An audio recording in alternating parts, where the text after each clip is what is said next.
আসসালামু আলাইকুম। নকলা পৌরসভা চরকয়া গ্রাম থেকে আমি যদি এই মুহূর্তে আপনাদেরকে দেখাতে চাই, আমি কিন্তু একটি শশা ক্ষেতের মাঝখানে রয়েছি। এই দিকটাতে দেখাই যে উনি আমার এলাকার নানা লাগে সম্পর্কে। তো ওনার ক্ষেত, তা আমরা ওনার মুখ থেকেই শুনবো যে আসলে এখানে কতটুকু জমি আছে আর কতদিন পর সেই শশার সফলতা আসবে, শশা বিক্রি করতে পারবে। আসসালামু আলাইকুম। নানা, এখানে যে শশা ক্ষেত করছেন, এখানে কতটুক জমি আছে? পাঁচ পাঁচ পাঁচ কাটা। 5 কাঠা জমি। হ্যাঁ। তো আপনার শশা গাছ তো দেখা যায় সেই মাশাআল্লাহ সুন্দর হয়েছে। হ্যাঁ, শসা গাছ ভালো হয়েছে। আর এখন যে শশা গাছগুলো আছে, মানে সেই শশা গাছগুলো থেকে মানে ফুল কবে নাগাদ আসতে পারে? আর সাত আটটা দিন খোলায় হলো। 7-8 দিনের মাঝখানেই ফুল আসবে। আর যে শশা গাছগুলো, সেই যে শশা কি আপনি বড়ই দিয়ে বিক্রি করার জন্য কি ক্ষেতটা তৈরি করছেন? হ্যাঁ হ্যাঁ সামনে যে কোরবানির ঈদ আছে, হ্যাঁ, এটা এটা এটা নিয়ে করছি। সেই ঈদটা কি আসলে পাবে? শশা পাবো। আপনারা উঠাইতে পারবেন? এটা পাবো। হ্যাঁ, এটা পাবো। ক্যামেরায় দেখতে পাচ্ছেন যে আসলে যে শশা ক্ষেত, সেই শশা ক্ষেতের কিন্তু আসলে পরিচর্যা চলতেছে। সেই শশা ক্ষেত কিন্তু আসলে নিরাইতেছে। না না, এটা আসলে মানে এবার তো মনে হয় আপনি ধান করেন নাই, ধানের বদলে এই শশা ক্ষেতটা করেছেন। হ্যাঁ, এবার তো ধান করছি না। এটা আরেকবার করছিলাম।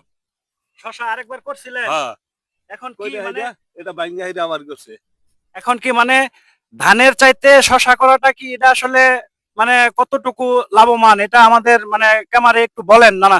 শসা যদি পয়সা যদি দামে পাই বহুতে হয়। ওই গাছতে 1 লাখ টাকা বেচছিলাম। এনো জমি জানি কতটুকু আছে জমি এখানে বললেন? আছে পাঁচ পাঁচ পাঁচ কাটা আছে। যে মানে শশা মানে প্রথম অবস্থায় যে আপনারা উঠান, মানে সেখানে মানে কত মন করে শশা ওঠে 5 কাঠা জমি থেকে? 20 মণ উঠে, 25 মণ উঠে, ওই 18 মণ, 10 মণ এরকম করে উঠে আর কি। বলতে চাই যে আসলে ধান করাটা কতটুকু সহজ, বা এই বাজে কিছু হিসাবে যে আপনি শশা করেছেন, সেটার শশা করার মধ্যে নাকি অনেক পরিশ্রম রয়েছে। হঠাৎ মধ্যে খাটনি বেড়া বিরাট খাটনি, হঠাৎ খাত থেকে যাওন জানে নরম জানে। মানে একদিকে বলা যায় যে 24 ঘন্টায় সার্ভিস দেওয়া লাগে। 24 ঘন্টা নিরানি সার্ভিস দেওয়া। তারপরে তো মনে করি যে বর্তা না খাম খুঁটা না গানে। দেখা গেছে যে এই শশার উপরে, গাছের উপরে তো মনে হয় সুতা জাংলা দিবে নাকি? হ্যাঁ, জাংলা তুমি আর কয়দিন পরে তুমি। মানে আর সপ্তাহখানিক পরে হ্যাঁ এরকম। হ্যাঁ। এই 18 থেকে 19 দিনের যে শশা গাছের বয়সটা হয়েছে, সেই গাছগুলোতে আপনি কতবার ভ্যাকসিন করেছেন? মানে বিষ বিষ এটার কোনো দিয়েছেন? শিওর নাই, মনে করো যে 22 শত হয়েছে।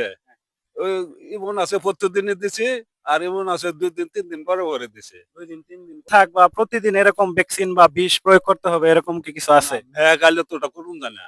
বৃষ্টির সময় যদি আর কি। হ্যাঁ যদি মেঘ থাকে করুন জানা। যদি দিন সুবিধা দেখে আমরা ওই বিষ সার দিই। এই মুহূর্তে আপনাদেরকে যে শশা ক্ষেত এবং যে আমার যে কৃষক নানা, সেই নানার মুখ থেকে আপনারা শুনতে পারলেন যে আসলে ধানের চেয়ে কিন্তু আসলে শশা করাটা মানে মোটামুটি লাভজনক, সেটা আপনারা শুনতে পারলেন। তো আমি এই মুহূর্তে রয়েছি নকলা পৌরসভা চরকইয়া গ্রাম থেকে, যে আমি আপনাদেরকে যে শশা ক্ষেতটি দেখাইলাম। এর মতো এ পর্যন্তই। ভালো থাকবেন, সুস্থ থাকবেন। আল্লাহ হাফেজ।